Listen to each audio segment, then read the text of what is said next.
لكم وصفة ديال إزالة التقاف، سوا شيء هادي يستعملوها الدراري وبنات، يعني مكاينش المشكل، يستعملوها رجال عيالات دراري كلشي يستعملوها، يعني وصفة عامة. بالنسبة مثلا اللي مثقف مثلا على الخدمة، مثقف على الزواج، عاوتاني البنت مثقفة على الخدمة مثقفة على الزواج، شي مرا مزوجة مثقفنها على راجلها أو لا راجلها مثقفنها عليها، أو نتيا مثلا المرا مثقفنها على الدراري أو لا الراجل مثقفنو على ولادو.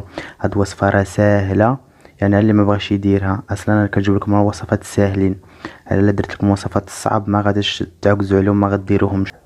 خاتم، انا عندي هنايا ديال النقره، نتوما غتحت انا متوفرش عندي ديال الذهب، نتوما غادي تجيبوا خاتم ديال الذهب اولا دمليج اللي تيكون هنا مثلا داك الدمليج اما ديال الذهب، اما اللي متوفرش عنده يدير خاتم ديال الذهب. انا عندي عندنا كاس خاوي وكاس ديال الماء، كاس ديال الماء يعني راه عادي، ما فيش حاجه يعني عادي. غتشدوه لمده 7 ايام وانتم كديروا هاد الطريقه.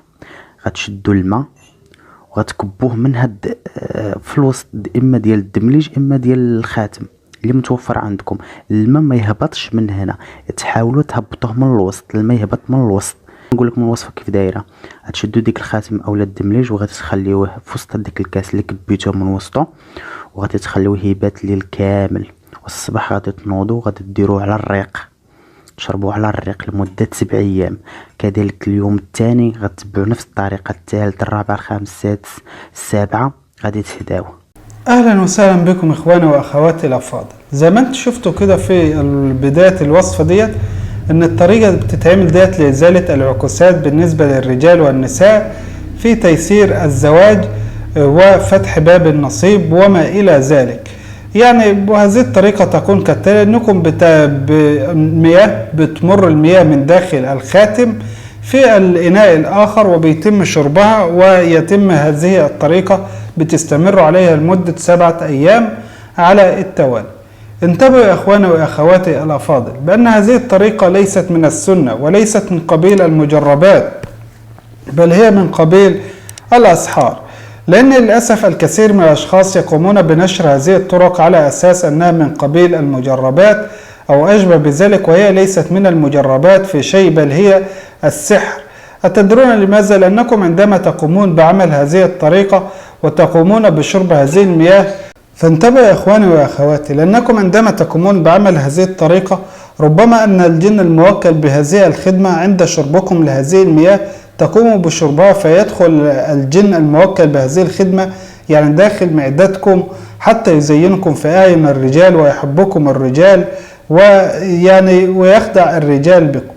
ولكن هذه الطريقة لم تدم طويلا، حيث أن الجن قد يحب هذا الجسد ويمكث فيه، ثم بعد ذلك يتحول إلى المس العاشق، وتظلون طوال حياتكم تعانون من هذا النوع من المس.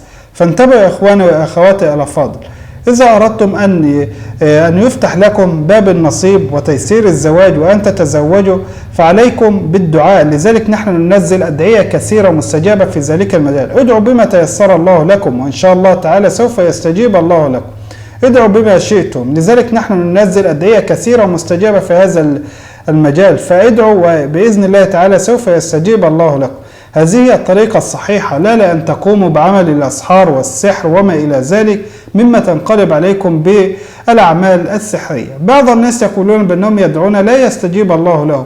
عليكم بالإكثار من الاستغفار لعل ما أنتم فيه بسبب ذنب قد اقترفتموه أو ما إلى ذلك. فانتبهوا يا إخواني، هذا وصلى اللهم وسلم على سيدنا محمد، وآخر دعوانا أن الحمد لله رب العالمين. تحياتي لكم جميعا.